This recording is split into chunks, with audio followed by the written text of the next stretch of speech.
আমরা মেয়েরা সবার কাছে ক্ষণিকের জন্য আপন। আসলে আমাদেরকে কেউ আপন ভাবে না।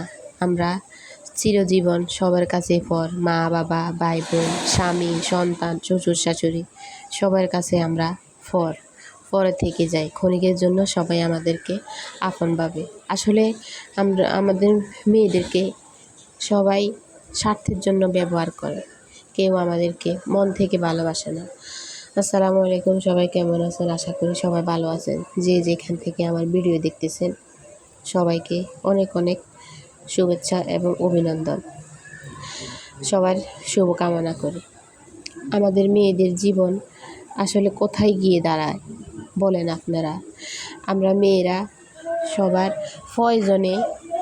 প্রয়োজনে আমরা আপন হই। আমাদেরকে মা বাবা যখন বড় করে, বড় হরে যখন আমাদেরকে বিয়ে দেয়, বিয়ের পরে আমাদের প্রয়োজন শুরু হয়ে যায়। শ্বশুর শাশুড়ি আমাদেরকে প্রয়োজনে ব্যবহার করে। ননদ ননাস, দেবর, সবাই, বাসুর, স্বামী সবাই আমাদেরকে প্রয়োজনেই ব্যবহার করে। কেউ আমাদেরকে আসলে মন থেকে ভালোবাসে না। আমরা যতক্ষণ মেয়েরা শ্বশুর বাড়িতে কাজ করতে পারে ততক্ষণ সবাই আপন। সবাই অনেক অনেক অনেক রকমের যে এটা তোমার সংসার, এটা তুমি করবে না কে করবে, এটা তো তোমারই সংসার, এটা তুমি মেনে নিতে হবে। আর যখন ওদের স্বার্থে একটু লাগে তখনই ওদের চোলকটা পাল্টে যায়। তখন এক কথাই বলে যে পরের মাইয়ে দেখিয়ে তো এইভাবে চলে, পরের মাইয়াই তো, এর জন্য কিছু বলতে পারি না। কিন্তু আমরা মেয়েরা সবসময় এত জীবনকে উৎসর্গ করে দিয়ে শুধু শ্বশুর শাশুড়ি মন পাওয়ার জন্য, স্বামী, দেবর, ননদ ননাস, বাসুর তাদের মন পাওয়ার জন্য আমরা সারা জীবন কষ্ট করি। স্বামীর ঘরে থাকা সত্ত্বেও স্বামীর মন পায় অনেক কয়জনে পায় মন। যে ভাগ্যবতী সেই মন পায়, না হলে সবাই দুঃখে কষ্টে। কেউ পারে না সংসার থেকে চলে যেতে, আবার কেউ না ফিরেও থেকে যায়। কিছু করার নেই, কারণ মেনে নিতে একসময় জীবনটা কেমন জানি হয়ে যায়। তখন মনে হয় যে আমি আসলে মরে গেলেই ভালো হয়, এই সংসার আমার জন্য না। তখন নিজেকে এরকমই মনে হয়। আমরা মেয়েরা কোথায় একটু শান্তি পাবো? আমরা মেয়েদের কোথায় বাড়ি? আমাদের কোনো বাড়ি নেই। আমরা স্বামীর বাবার বাড়িতে যখন থাকি তখন এটা বাবার বাড়ি। বাবার বাড়ি থেকে আসার পরে শ্বশুর বাড়ি থেকে হয় স্বামীর বাড়ি, স্বামীর বাড়ি থেকে হয় আমাদের সন্তানের বাড়ি। আসলে আমাদের মেয়েদের বাড়ি নেই। আমরা মেয়েরা না পারি কাউকে বলতে, না পারি সইতে। এভাবে আমাদের মেয়েদের জীবনটা একসময় থেমে যায়। মেনে নিতে আমরা সবার মন জয় করতে চাই। আমরা মেয়েরা অন্যর মন জয় করতে আমরা নিজেরা ক্লান্ত হয়ে যাই। কিন্তু আমাদের মেয়েদের কি মন চায়, আমাদের কি একটু চাহিদা, এটা কেউ জানতে চায় না।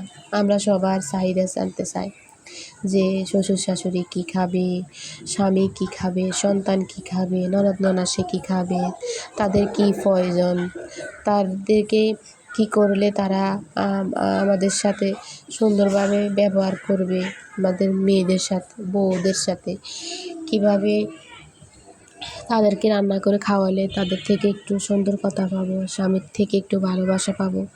সব সময় আমরা মৌখিক হয়ে থাকি, কিন্তু আমাদের বউদের কি কোনো চাহিদা নেই? আমাদের মন পাওয়ার জন্য কেউ একটু চেষ্টা করে না। কেউ বলে না শ্বশুর বাড়িতে যে তুমি আজকে রান্না করো না, আজকে আমি রান্না করব, আজকে তুমি বসো, কিংবা তুমি আজকে রান্না করো না, আমি তোমাকে রান্না করে খাওয়াবো। এই কথাটা আমাদেরকে কেউ বলার নেই, কারণ আমরা পরের বাড়ির মেয়ে হয়েছি। তাই বলে কি আমাদের কোনো চাহিদা নেই? শ্বশুর বাড়িতে সব সময় গাধার মতো খাটতে হয়।